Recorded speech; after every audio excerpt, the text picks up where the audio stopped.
Let me ask you a question. What happens when you balance your finances, career, and your well-being? There's no limit to what you can achieve. I'm Jalen Vickery, your host and guide on how to build wealth with wellness.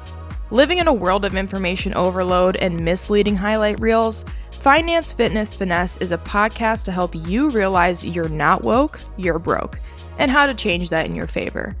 If you're looking to elevate your wealth, well-being, and discover the power of balance, tune in to learn why money matters, but wellness counts.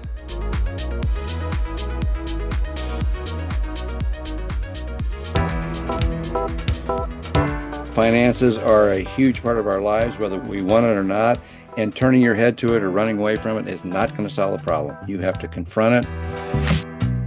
Hey, finessers! Welcome to another episode of Finance, Fitness, and Finesse, where we build your wealth with wellness. I'm your host, JaeVic, and thank you for joining me for this Savvy Scholar, where industry experts share their insights on building wealth, managing stress, and living a balanced life.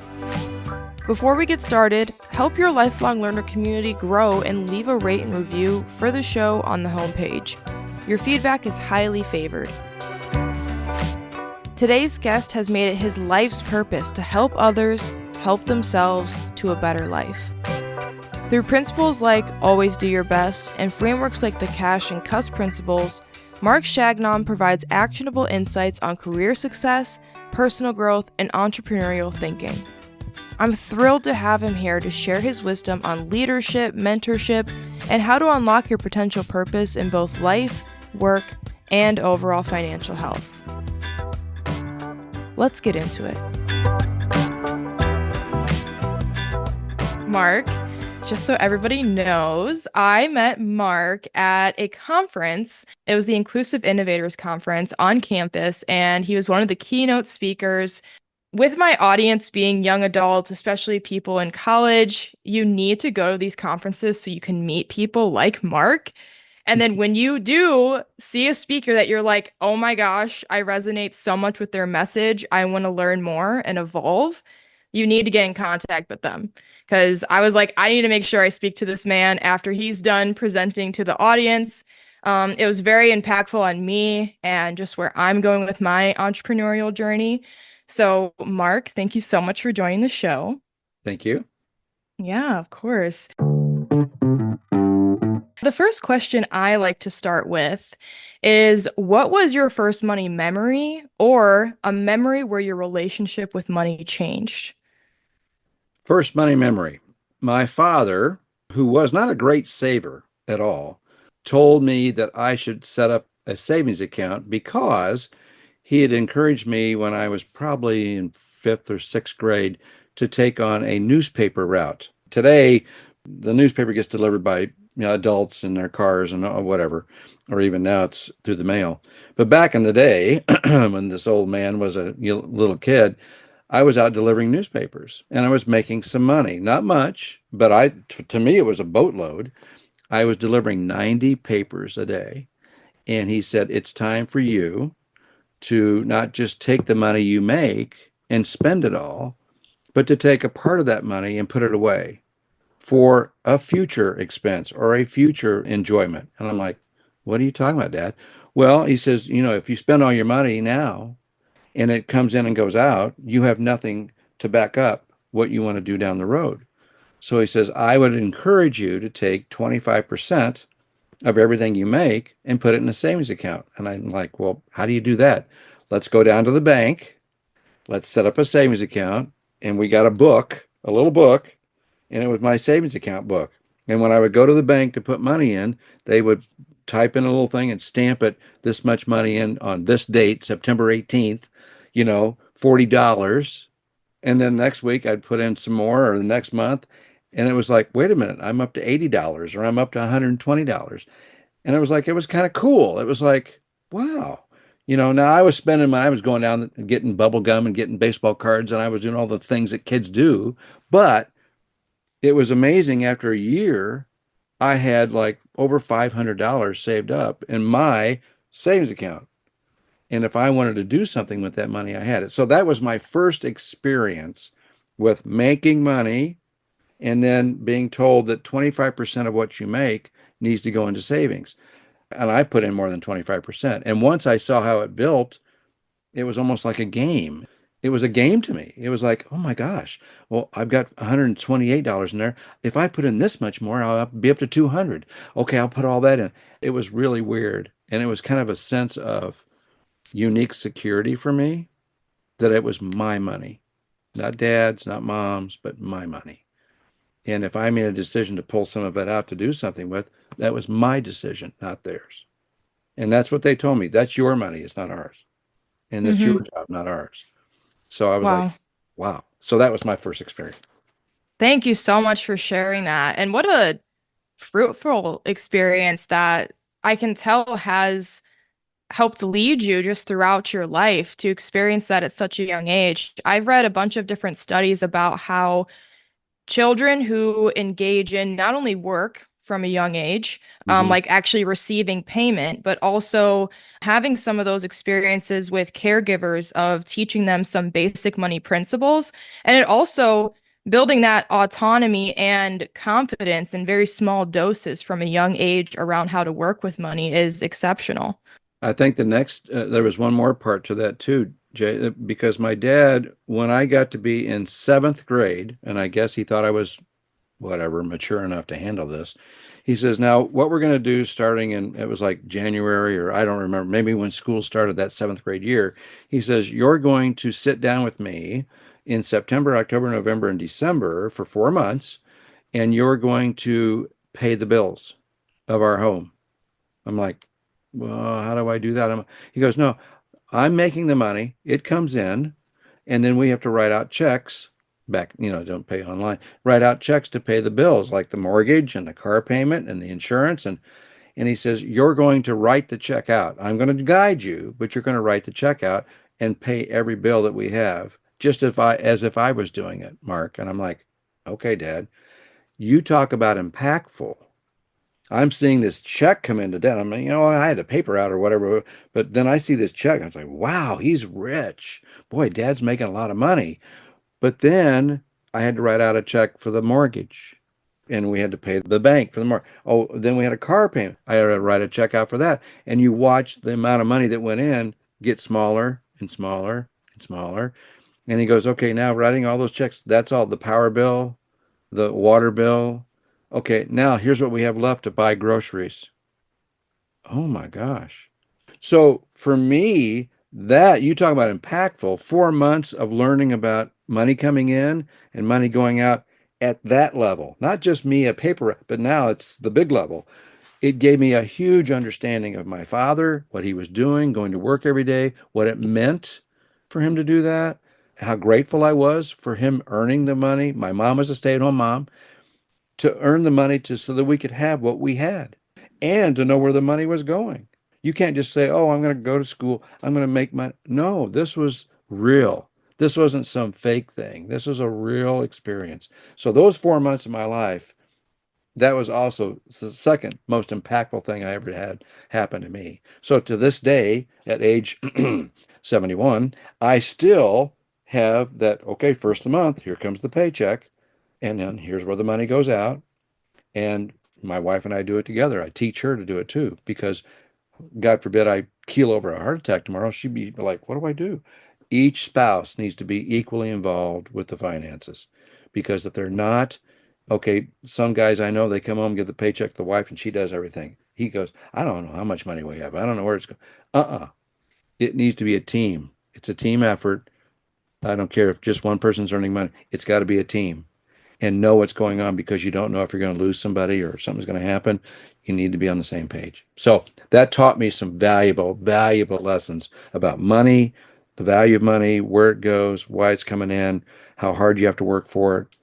I'm so proud of my dad for doing that and for letting Hmm. me see his world, his financial world that he didn't have to do.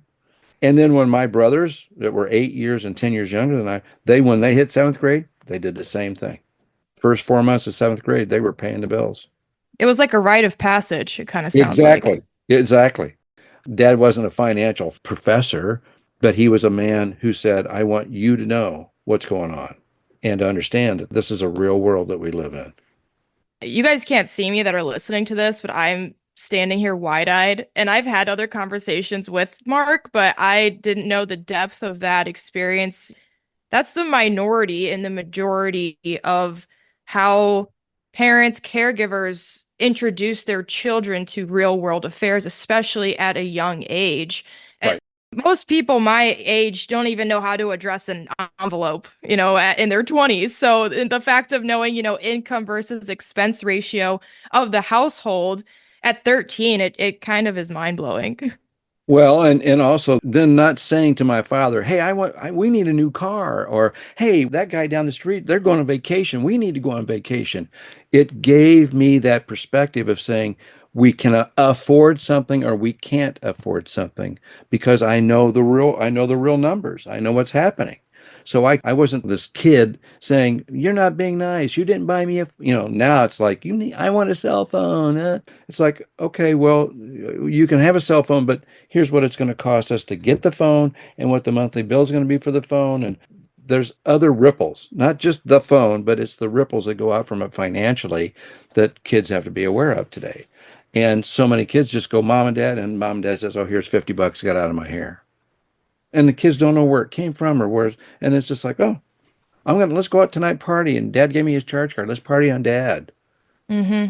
Uh, what?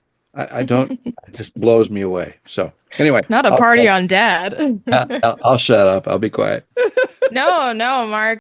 Your message is so important for my generation and even with us becoming parents. If we really want to make a change financially as a society, we need to understand that money is a game, but also that we need people on our team. We need to utilize those resources on our team. So whether Right. it's your parents or it's your spouse later on, like you were saying, it's a game. You got to work together. You got to strategize. You got to use Yes. multiple brains. Yes, absolutely. And you need to be on the same page with each other. Getting on the same page and working together, you can accomplish so much more than just saying that person is responsible in our family for all the finances and nobody else. Huh? No. Let's all get on the same page. And I think things are much better then, and communication's much better, and understanding of the world we live in. Why do we live in this house where my friend lives in that house? Stuff like that. Hmm. It's my understanding, Mark, that you had a long and impactful career in financial planning, but also you are a coach, you are a public speaker, and you also are Coach ADYB. Always do your best. Right? And when I had heard about some of your philosophies around that, along with the cash principle, the CUSS principle that we'll get into, Right. my father actually growing up, he had taught us some similar disciplines of give 10, save 10, spend 80 of our allowance. Like he would Right. help us kind of navigate that. And he would also tell us throughout anything we did, especially in sports, I come from a pretty strong sports family of do your best and forget the rest. So Yeah. you being the coach ADYB resonates so strongly with just how I've grown up and lived my life today. Right. Finances are a huge part of our lives, whether we want it or not. And turning your head to it or running away from it is not going to solve the problem. You have to confront it and say, let me get to know this as well as I can. You don't have to be an expert, but at least understand the ends of it coming and the outs going and why it happens and what we're doing and how we live our life that way. It's pretty cool. I completely agree. I'm wondering if you can speak a bit on the power of connecting and just the impact that can have on somebody because you were certainly blessed to have your father as a mentor in regards to not only guidance in the finance space, but also how that can branch out to other parts of your lives. But unfortunately, a lot of kids don't have that opportunity or they don't know how to engage in it. So, say if there's somebody, in their 20s like me, what is your perspective on the importance of connecting with mentors? Personally, one of the things that I share, I've got an opportunity to work with students at Parkland College, and we work on entrepreneurship. And one of the things I stress with them, and I tell them almost every workshop that we have together, and we have all throughout the spring, is I bring up a word called networking. And I say there's probably not a more powerful tool to have in your toolbox than the ability to network and to understand how that network can help you and how you can help your network. And one of the things I'll always say to each student and anybody I meet is networking will take you places you never thought you'd go. It will introduce you to people you never thought you'd ever be introduced to. And you'll get to do things in your life that you probably never thought you'd ever get to do because of the network you create. Now, I'm saying you create it. You can't just sit back and say, well, can't wait for my network to grow. You have to grow your network. And the way to do that is to meet people, get to know people, understand what they bring to the table, and then say to that person, do you have a business card, or can I call on you sometime for advice? And if they say, sure, then that person becomes part of your network. But at the same time, you say to them, if you ever need help from me, or if there's anything I can ever do for you, please don't hesitate to call me either. Because if we go into networking with only the mindset of, I want to take, it won't work. Give and take to make the network work. So I can't stress enough with the ability to network. Meeting you at the conference at the University of Illinois then led to us developing a partnership or a friendship or a collaborative way of working with each other and helping each other. And then I know that, oh, I have somebody that could really use Jay's intelligence or her experience or her background. I'm going to hook them up. Boom. And that's an amazing experience to see that happen. Or to introduce students to people in the community that are entrepreneurs who are successful, who speak to them and then say, now, guys, students, you understand, they are now part of your network. They know you. If you want to call them and say, hey, I met you at, can I have a moment of your time? And if it's not a good moment, they'll say, not right now, but call me back tomorrow. Great. Now that network takes you to the next place. So networking is huge. I can't stress it enough. If there's any, what would be the right word, attribute that you can build into your toolbox, it's networking. Number one. I couldn't agree more. There's so much power in community, and I honestly view it as I'm diversifying my portfolio of people that I know that I can interact with. Because I mean, being a student athlete, we are in such a our own bubble on campus. It's a little bit Right. isolating. You get to meet a lot of cool people, but it can be a bit isolating. But I mean, whether you're a student athlete or you're in a fraternity or sorority, or say you're not even in school and you just have a job, finding, local events you can go to, or even just start in your own community and get to know a coworker. You don't Right. know what else they could be interested in that could, just sort of expand your interests. And at the end of the day, it is, community is power, but also knowledge is power. One thing you had talked about when you spoke at the conference, Mark, and I know you live by this, is the CUSS principle, Oh, which yeah. I think has such a fun name. You can break it down, but I can just introduce it. C is seek to care. U is seek to understand. S, seek to serve, and S, in a sincere, heartfelt way, Right. which can be challenging, especially if you're Exactly. uncomfortable socially. Can you just tell us a bit more? How did you come up with the CUSS principle, first of all? Boy, I'll try to make a long story very short. When I was in high school, and I remember the date because it was so impactful, it changed my life. But it was in February 11th of 1969, shows how old I am. I was a junior in high school, and I walked into my last hour class of the day, and it was my English class. And my teacher, Mrs. Beckemeyer, said, your assignment today, and she went to the board and she wrote it on the blackboard, okay, old, what is your purpose in life? Question mark. Please write an essay on that and turn it in by the end of the hour. To be honest with you, Jay, I was so shocked by that and so put back. I had to look at that for a while and go, my purpose in life? I don't, what do you mean my purpose in life? And of course, the girl next to me was a valedictorian of her class. So she whips out her paper and she's writing immediately. And I sat there probably for the entire 50-minute class period, not knowing what in the world to write down because my purpose in life, this was a Tuesday, and we had a basketball game on Friday and a sock hop after that. And I was on the basketball team.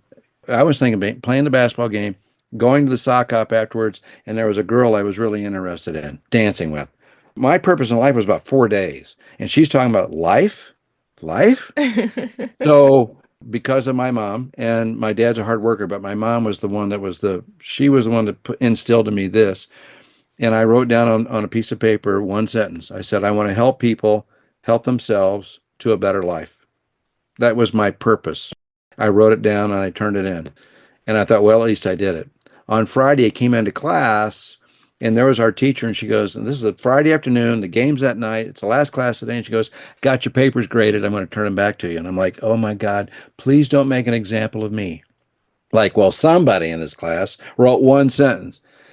She turned everybody's paper back, and but she said, Mark, I'd like to visit with you after class. And I thought, well, isn't that sweet? She's going to chew me out, not in front of my friends and fellow classmates, but just one on one. Well, thank you.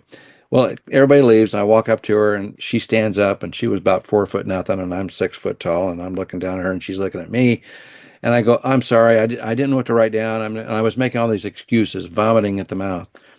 And she goes, be quiet. Shh. She goes, I've got your paper. It's right here.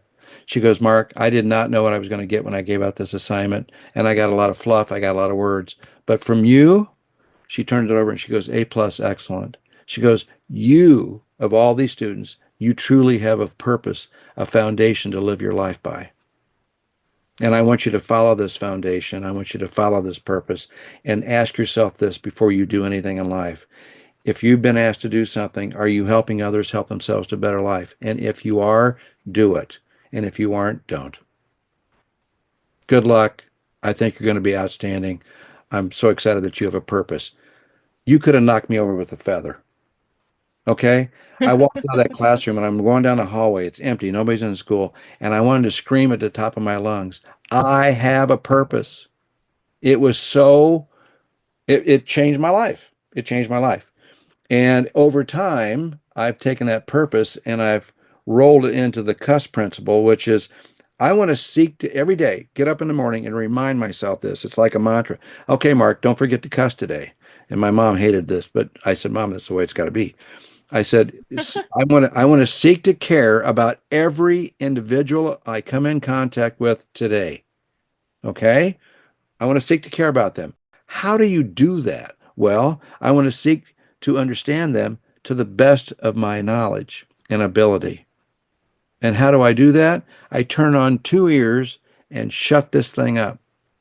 Listen to people.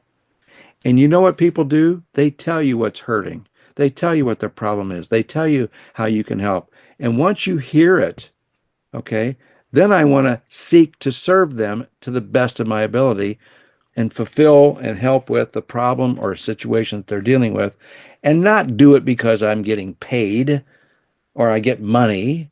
I do it because it's in my heart. It's who I am. It's my purpose.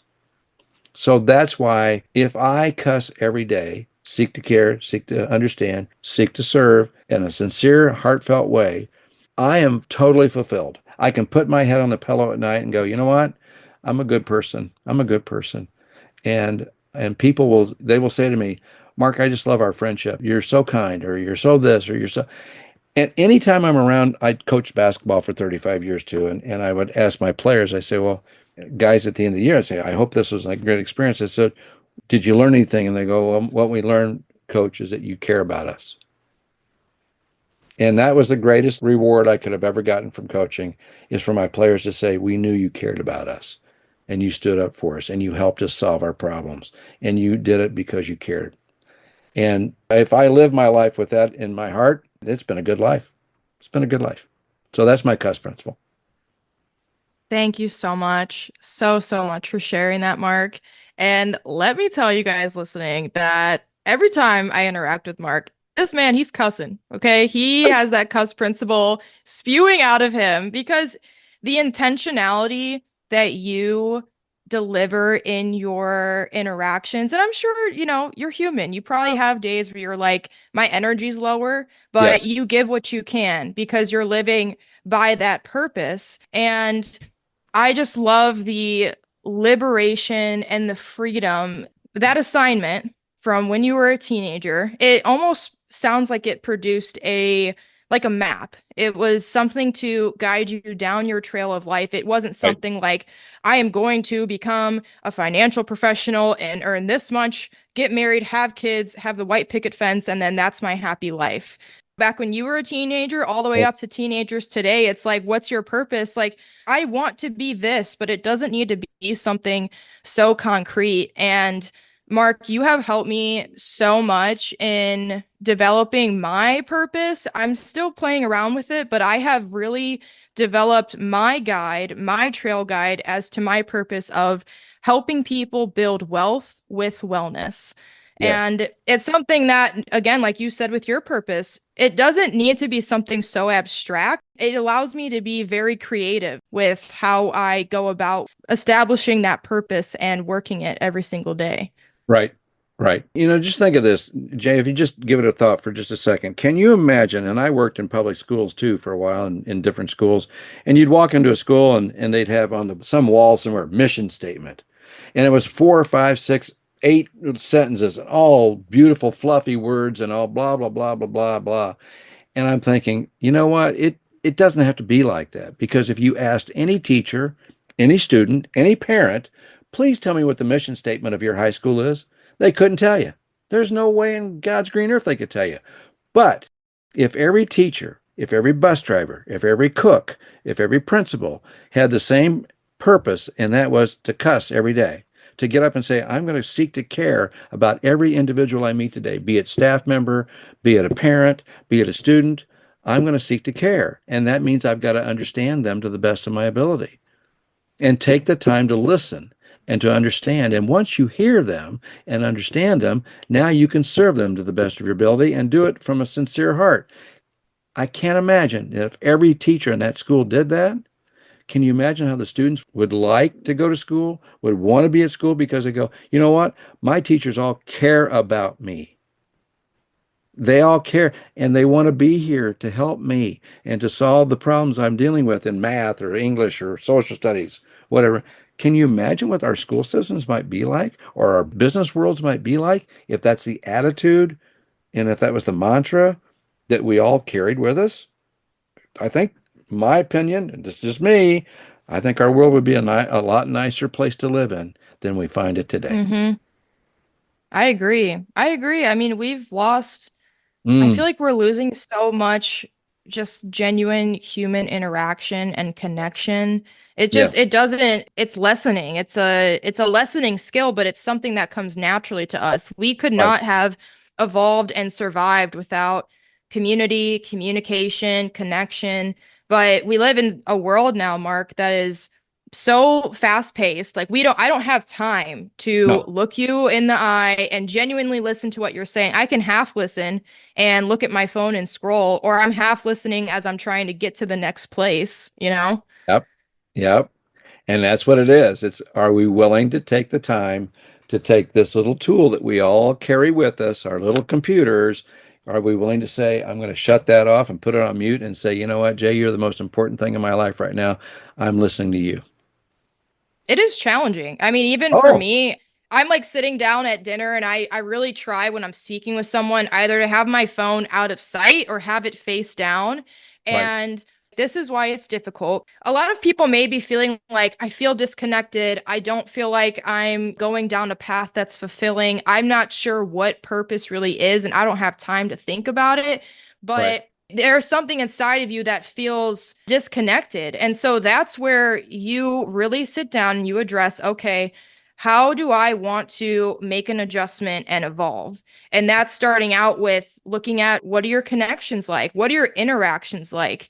And it's not something that, one day you're just going to wake up and be able to walk into a conference, walk up to Marc and be like, "Hey, I want to connect with you. Let's sit down and right, let's talk." It's right. not something that comes natural, but if you're willing to work that muscle, finding comfort and being uncomfortable is really how you expand those skills.